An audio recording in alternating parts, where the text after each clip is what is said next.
Yo quiero que abramos nuestras Biblias en Lucas capítulo 2 y vamos a estar leyendo del verso 41 al verso 52. Leemos la palabra de Dios en el nombre del Padre, del Hijo y del Espíritu Santo. Y dice: iban sus padres todos los años a Jerusalén en la fiesta de la Pascua, y cuando tuvo 12 años subieron a Jerusalén conforme a la costumbre de la fiesta. Al regresar ellos, acabada la fiesta, se quedó el niño Jesús en Jerusalén, sin que lo supiesen José y su madre.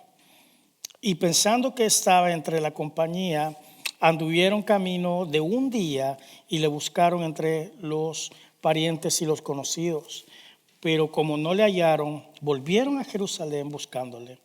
Y aconteció que 3 días después le hallaron en el templo, sentado en medio de los doctores de la ley, oyéndoles y preguntándoles. Y todos los que lo oían se maravillaban de su inteligencia y de sus respuestas. Cuando le vieron, se sorprendieron, y le dijo su madre: Hijo, ¿por qué nos has hecho así? He aquí, tu padre y yo te hemos estado buscando con angustia. Entonces él les dijo: ¿por qué me buscabais? ¿No sabías que en los negocios de mi padre me es necesario estar? Mas ellos no entendieron las palabras que les habló. Y descendió con ellos y volvió a Nazaret, y estaba sujeto a ellos, y su madre guardaba todas estas cosas en su corazón. Y Jesús crecía en sabiduría y en estatura y en gracia para con Dios y los hombres. Tenemos nuestro rostro. Señor, te damos gracias por la bendición de estar en tu casa. Gracias, Señor, por el remanente. Gracias, Señor, por cada persona que tú has traído, Señor, a este lugar. Te pedimos, Señor, que continúes fortaleciendo la fe de cada uno, Señor. Te pedimos también por aquellos, Señor, por aquellos hijos pródigos, Señor, por aquellas personas que se han enfriado espiritualmente. Que tengas misericordia, Señor, y estés con ellos, Padre Santo, para que encuentren el camino. Te pedimos, Señor, por la mayoría, Señor, de nosotros. Ayúdanos, Señor, fortalécenos. Permite, Señor, que esta enseñanza sea de bendición para nuestra vida y para nuestros corazones. En tu nombre oramos. Amén y amén. Cuando pensamos, hermanos, en grandes hombres de la Biblia, generalmente vienen a nuestra mente el rey David, viene Moisés, el apóstol Pablo, el profeta Elías, ¿verdad? Siempre tenemos algún personaje de la Biblia favorito del cual vimos milagros, vimos que hicieron grandes cosas. Sin embargo, hay un hombre del cual la Biblia registra muy pocas palabras y también bien pocos detalles. Y lo acabamos de leer, su nombre es José. Le voy a ser sincero, yo nunca he predicado un mensaje basado en esto, pero en la semana estuve meditando y preguntándome, en realidad, de acuerdo a los papás que están aquí, ¿verdad? Algunos ya terminaron de criar a sus hijos. Hay madres que les ha tocado asumir el rol de padre. Y hay padres que están recién comenzando y otros que aún no han sido padres, ¿verdad? Entonces, me hacía la pregunta, ¿verdad? Ya no se trata de concientizar, ¿verdad? La mayoría de los padres aquí conocemos lo que tenemos que hacer, conocemos la responsabilidad, ¿verdad? Pero me preguntaba en realidad, ¿a quién podríamos poner de ejemplo en la palabra? Y no encontré, les digo, la Biblia no menciona muchos detalles acerca de José, el padre de Jesús. Acuérdense que el padre terrenal de Jesús no fue un rey, no fue profeta, no fue sacerdote, no hizo milagros, no escribió tampoco ningún libro en la Biblia. Pero fíjese que Dios le confió aquí en la tierra el tesoro más grande, que fue su hijo. La última vez que aparece José en la Biblia es lo que acabamos de leer. Es en Lucas capítulo 2. Es ya donde prácticamente se desaparece. Y es cuando Jesús tenía 12 años, ¿verdad? Después de ese evento no hay registro ni relato, ¿verdad? No lo volvemos a ver en el ministerio de Jesús, no lo vemos en los milagros, no lo vemos ni siquiera al pie de la cruz. Pero hay algo importante, que aunque desaparece de la escena, fíjese bien, la Biblia nos enseña que su legado puede continuar por generaciones. La palabra legado habla de una herencia a otros, pero no es lo que muchos piensan. Unos dicen legado va a ser, lo relacionan con una herencia, con dinero, con propiedades, con negocios.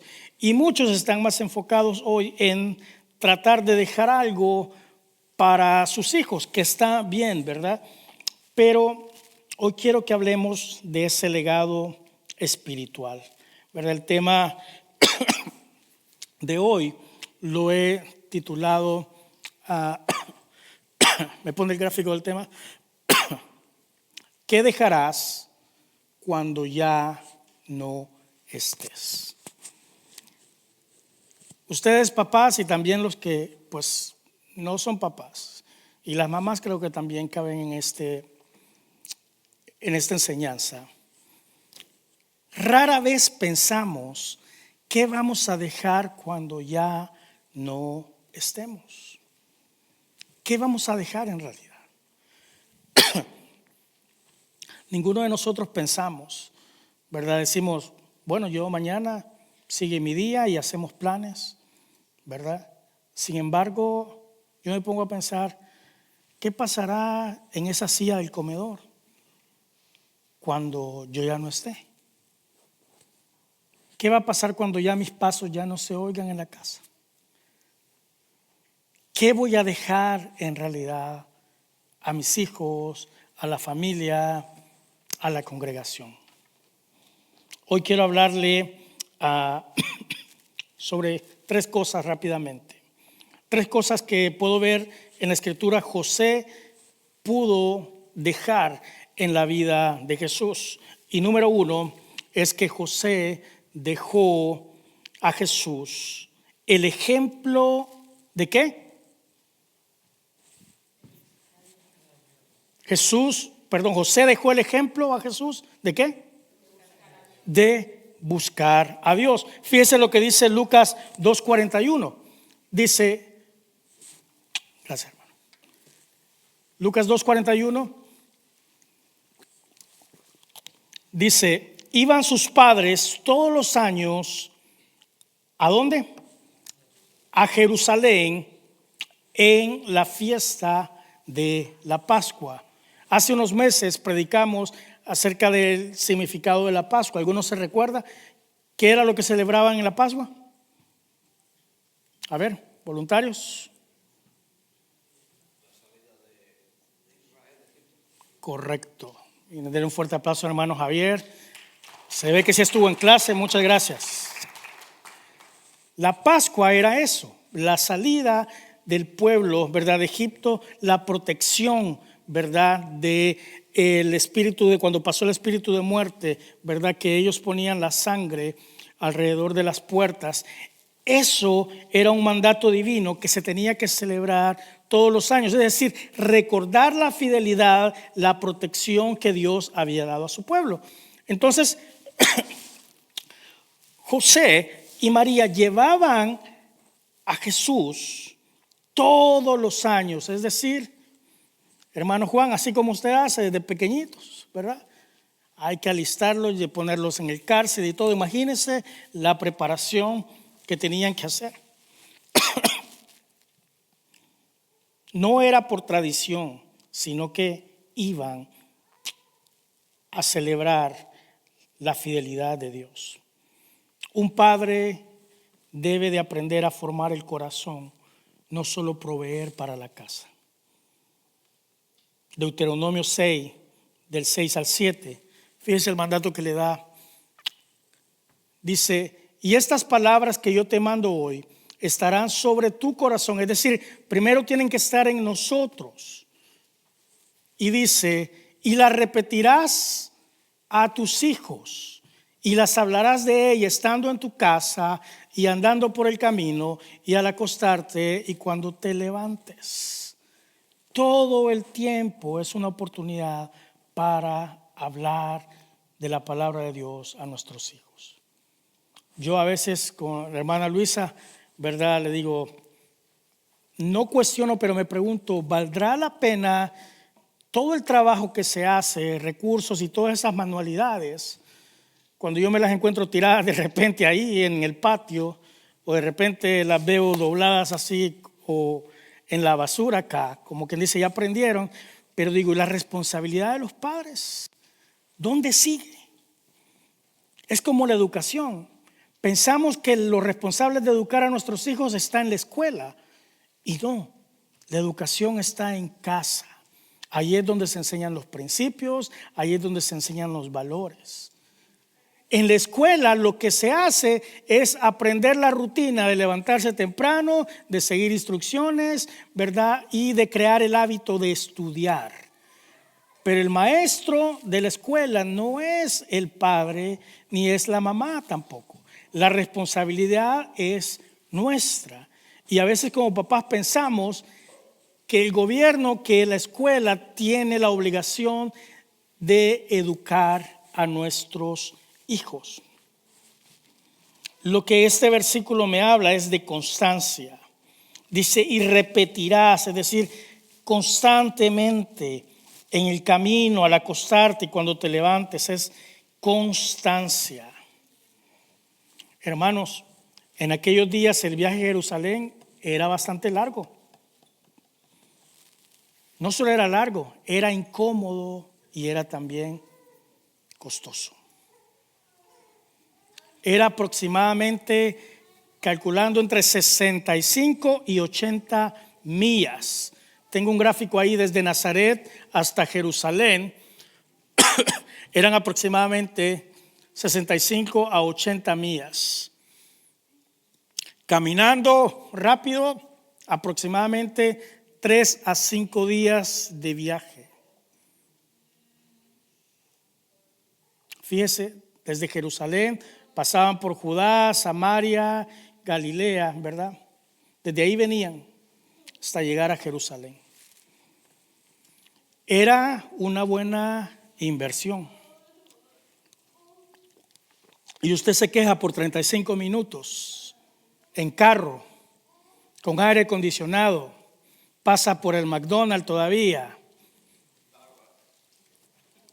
Y nos quejamos. Y no podemos hacer el esfuerzo de venir a la casa de Dios. Acuérdese que José, aparte de ese viaje, que estoy hablando de 3 a 5 días de camino, pero fíjese, esos 5 días, anótele 5 de regreso también.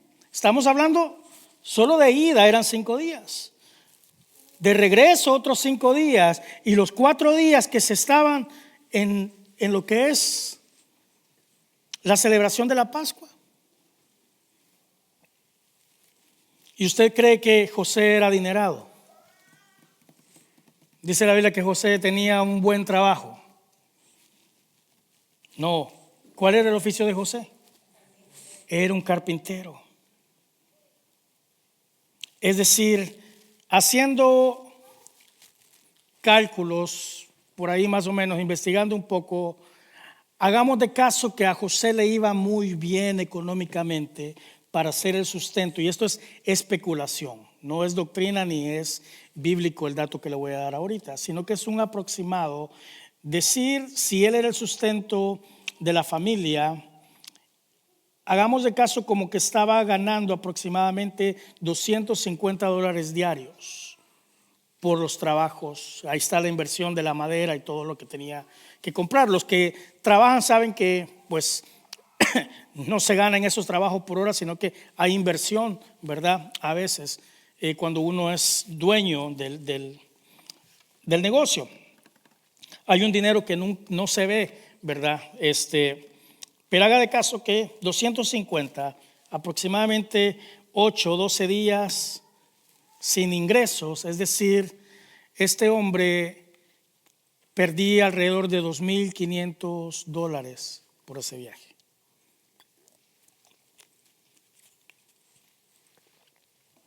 ¿Cree usted que él decía, no vayan ustedes porque yo no puedo perder un día de trabajo?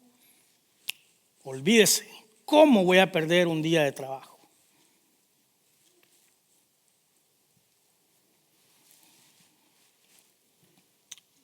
Yo sé que vivimos en una cultura donde el trabajo absorbe la mayoría de nuestro tiempo. Prediqué el domingo pasado acerca de las responsabilidades, las cuentas llegan, las presiones aumentan.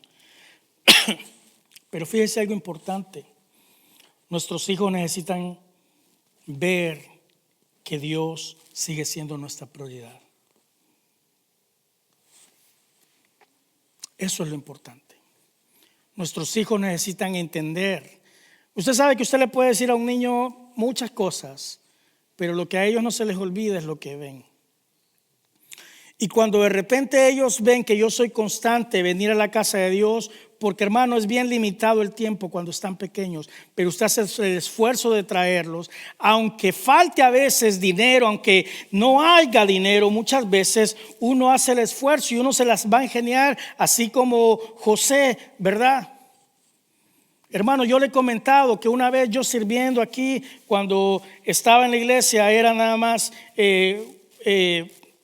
ayudaba en la música y venía desde lejos, venía desde Concord, y yo le he contado muchas veces que una vez me tocó con pena pedir para la gasolina, mintiendo, diciendo que había olvidado mi cartera, pero no tenía en realidad para el gas. Sin embargo, dije yo tengo que ir a servir y tengo que ir a la casa de Dios.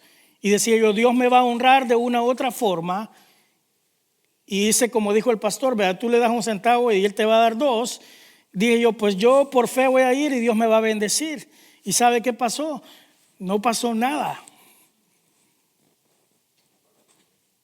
Y yo no descarto de que Dios toque el corazón, porque sé que Dios toca el corazón muchas veces, pero habemos unos que nos hacemos sordos, incluyendo a mi persona. Me ha pasado. Yo ya les he contado el testimonio. De repente, algunas veces he sido obediente, otras veces de repente Dios dice, mira, a esta persona bendícela.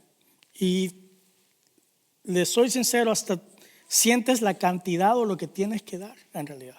Y muchas veces nos hacemos y comenzamos a ver qué va a necesitar y qué va a ocupar. Mírelo, ahí anda bien, vino bien vestido. Se ve bien fuertecito el hermano, pero nadie conoce la historia detrás. Muchas veces, hermano, vamos a tener que hacer el sacrificio, pero el punto aquí importante es que nuestros hijos necesitan ver la constancia y nosotros necesitamos comunicar el mensaje de que Dios es prioridad en nuestra vida. Si usted no quiere comunicar eso, usted va a hacer lo contrario. Hay muchos que no están hoy porque Dios no es prioridad en la vida de ellos. Dios no es la primera persona, no es la prioridad. La prioridad van a ser otras cosas.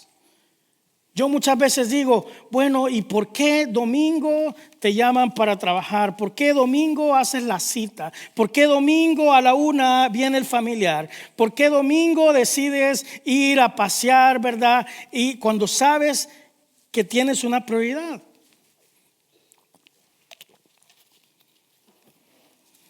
El problema acá es que nosotros nos estamos engañando creyendo que nuestros hijos van a heredar nuestra fe por accidente. O allá se van a convertir ya más adelante. Creemos que por accidente, hermano, tiene que ser esto intencional.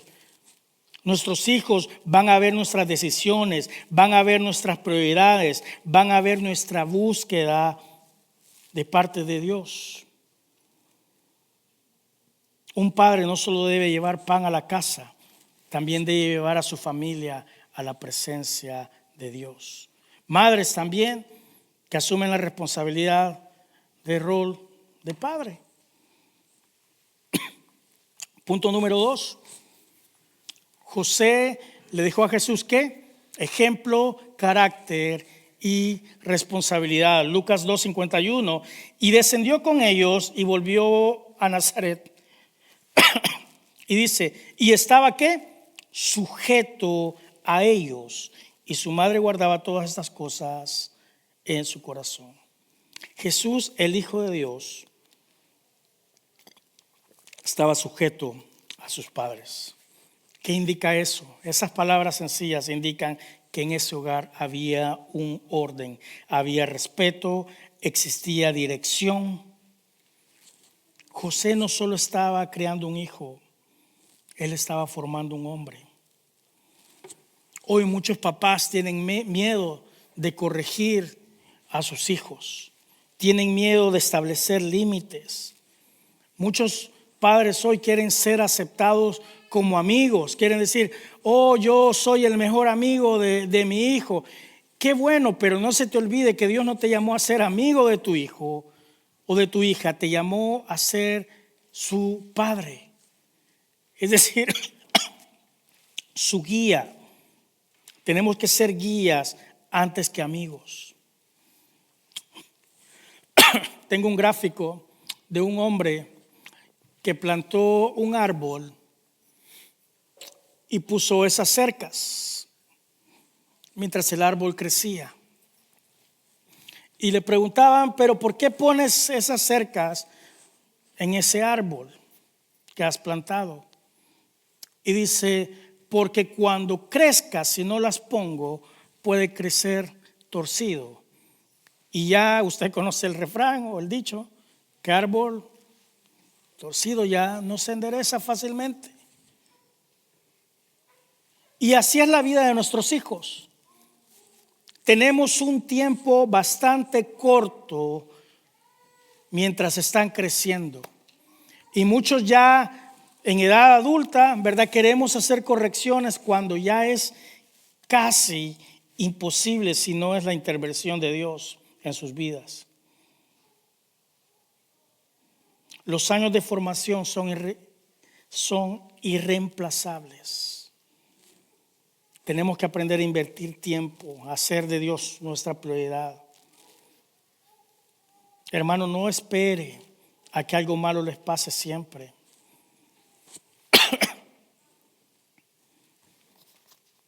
Hay familias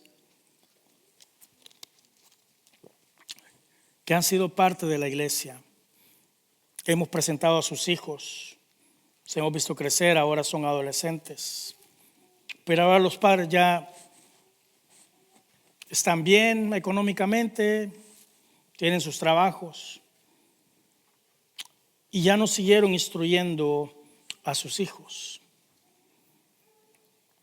Yo siempre he creído, aunque un joven tenga 18 años, si vive, come y depende de sus padres todavía y está bajo el techo de su casa, todavía debe estar sujeto a las reglas de ese hogar. En el momento en que ya soy mayor de edad, trabaje, manténgase solo y pasa a ser una persona totalmente independiente. Pero mientras dependa y coma de esa casa, tiene que aprender a estar sujeto y acatar las reglas. Muchas veces no le ponemos interés cuando están pequeños. Se les enseña de que Dios no es prioridad. Después venimos esperanzados a que oren por favor por mi hijo. A ver, que entienda. Ya cuando están en las drogas, cuando están dedicados al alcohol, cuando andan en malos pasos. Hermano, ahora es el tiempo. Estoy hablando a aquellos que tienen sus hijos pequeños. Número 3 y último punto.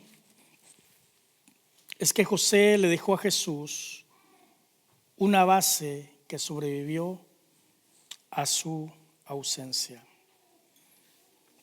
Dice el verso 52. Y Jesús crecía ¿en qué? En sabiduría y en estatura y en gracia para con Dios y los hombres. Cuando dice que crecía en sabiduría, usted sabe que la sabiduría, el principio de la sabiduría es el temor a Jehová, el temor a Dios. José, desde el versículo 52, ya no se vuelve a mencionar. Desaparece del relato bíblico prácticamente. Pero la Biblia dice que Jesús sigue creciendo, sigue madurando, sigue hacia su propósito. Y hermanos, al final eso es lo que tiene que hacer un padre. Un padre prepara a los hijos para el día que ya no esté. Eso es todo. Usted tiene que preocuparse por darle las herramientas a sus hijos para el día que usted ya no esté. Pero si los hacemos dependientes siempre, si no creamos confianza en ellos, si no invertimos carácter, los vamos a hacer dependientes, hermano, y esa va a ser la aflicción más grande de toda su vida. ¿Qué va a pasar si me muero? ¿Y qué van a hacer si no saben hacer nada? Esa es una angustia bien fuerte. Es mejor ser al principio duro, pero tratar de balancear y formar una confianza, pero sacarlos adelante, que ellos puedan valerse por ellos mismos. No hacerlos dependientes. Un padre los enseña a depender de algo que es eterno, a depender de Dios.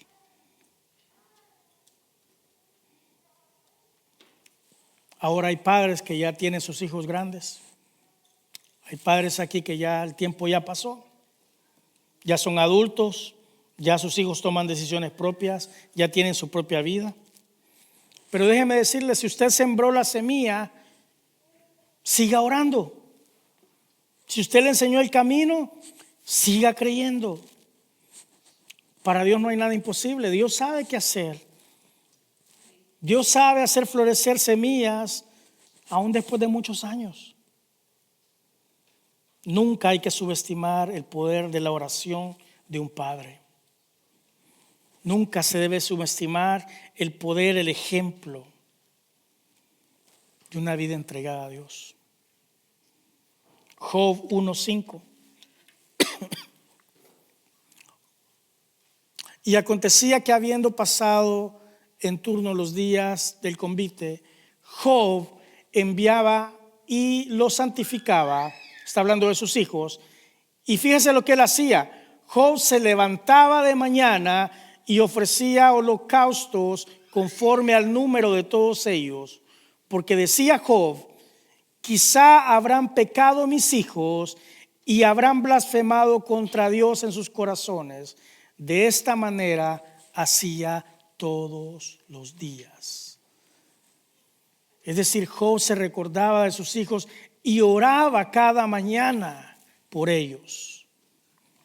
Un padre, una madre tiene que hacer eso todos los días, acordarse de sus hijos.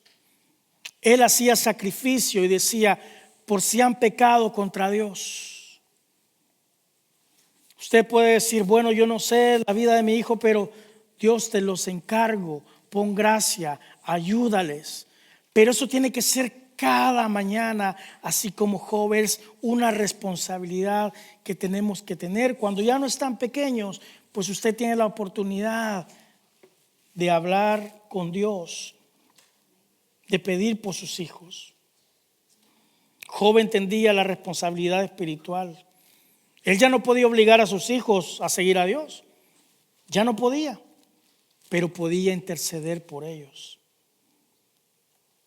Aunque sus hijos, hermano y hermana, ya no los escuchen, Dios los escucha a ustedes.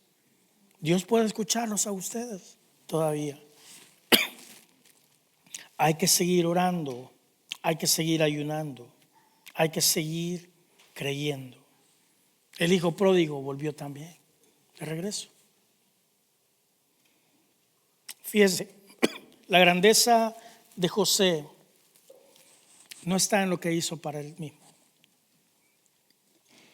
La Biblia no dice y José fue prosperado en su taller, hizo grandes maravillas de arquitectura, en carpintería, hizo grandes obras. No. La grandeza de José está en lo que él dejó en el corazón de Jesús. Y esa es la pregunta que quiero que nos hagamos hoy. ¿Qué estamos dejando en nuestros hijos? ¿Qué estamos dejando? ¿Estamos dejando recuerdos de trabajo nada más? ¿Recuerdos de ausencia? ¿Recuerdos de provisión? ¿O de verdad estamos dejando fe en ellos? ¿Estamos dejando carácter? ¿Estamos dejando amor por Dios? Algún día, hermano, hermana, papá, mamá, un día su voz se va a apagar, ya no se va a escuchar. Un día, como dije al principio, ya sus pasos ya no se van a escuchar. Ya los ronquidos ya no se van a oír algún día. Algún día va a haber una silla vacía en el comedor. Pero ¿sabe qué? La influencia puede seguir viva. Eso es lo que me enseña la vida de José. Porque desapareció de la historia, pero fíjese que nunca desapareció de la formación de Jesús. El mayor éxito que usted puede tener en su vida como padre es que sus hijos conozcan a Dios.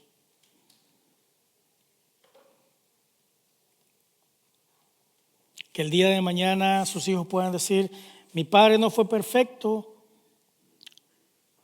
pero me enseñó a encontrar al Dios perfecto. Y eso es lo que es un legado. Yo le voy a pedir que se ponga de pie.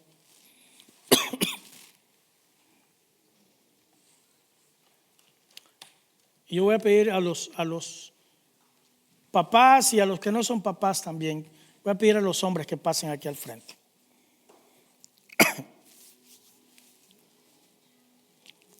Todos los hombres aquí al frente, yo voy a orar por ustedes.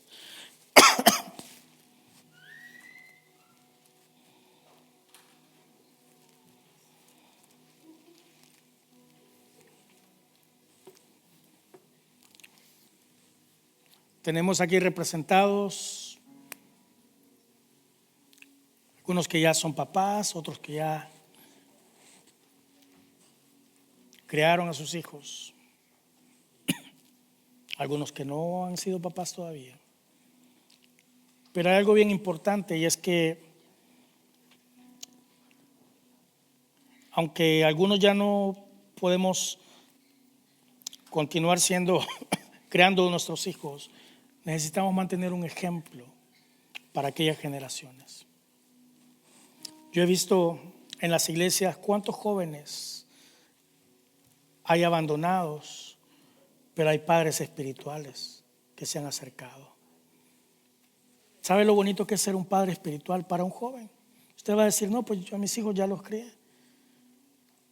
Pero hay papás espirituales que se acercan a los jóvenes en la iglesia para animarlos, para abrazarlos.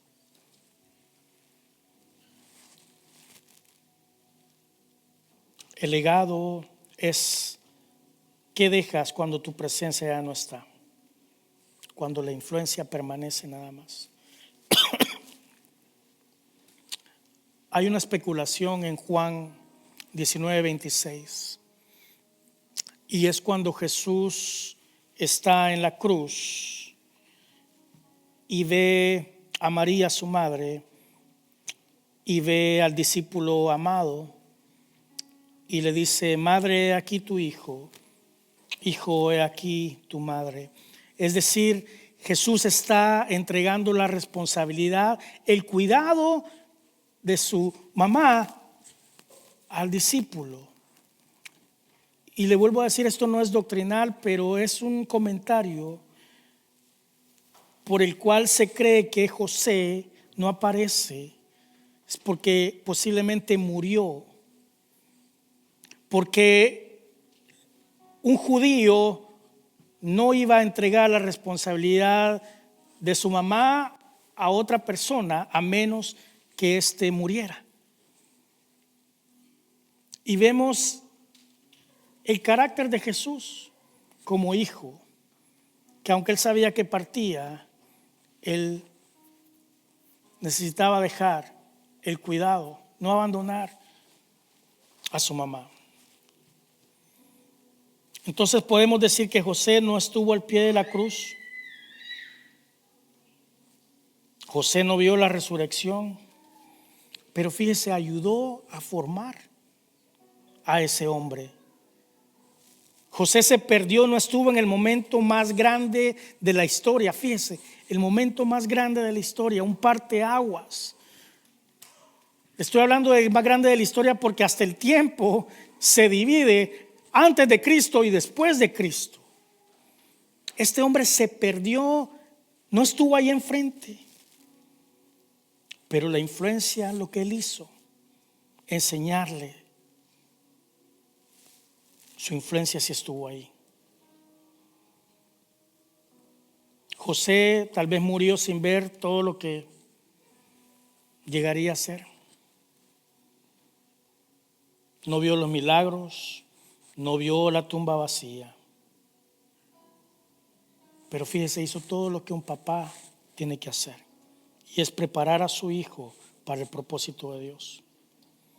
Con esto que le quiero decir, que si quizás usted no va a alcanzar a ver el fruto de sus oraciones. Usted tal vez dice, mis hijos están perdidos, no sé. Tal vez usted no va a alcanzar a ver a esos profesionales. Para Dios no hay nada imposible. Tal vez no va a ver el fruto de sus consejos. No va a ver el fruto de su ejemplo. Pero sabe que los hijos siempre nos acordamos, aunque sea tarde, de las palabras de nuestros papás. Yo hay un consejo que me dio mi papá, siempre me decía, hijo, aprenda a trabajar con su cabeza. Aprenda a desarrollar su cabeza, trabaje con lo que tiene acá, me decía siempre. Y es algo que ahora yo se lo transmito a mi hijo. Le digo, hijo, aprende, pídele sabiduría a Dios. Aquí está todo. Hay recuerdos, palabras que usted ha invertido en sus hijos, que aún siguen latiendo o van a dar fruto al momento necesario. ¿Qué pasará? ¿Qué quedará cuando ustedes ya no estén? Pónganse a pensar. ¿Qué quieren que quede? ¿Cómo quieren ser recordados? Cuando ya sea el último adiós, ¿qué quieren que pase? ¿Qué quieren que pase en la vida de sus familiares, de sus hijos, de su congregación? Cierre sus ojos y extienda sus manos. Ponga sus manos como que va a recibir algo. Señor, mira a estos hombres, estos jóvenes. Mira cada corazón.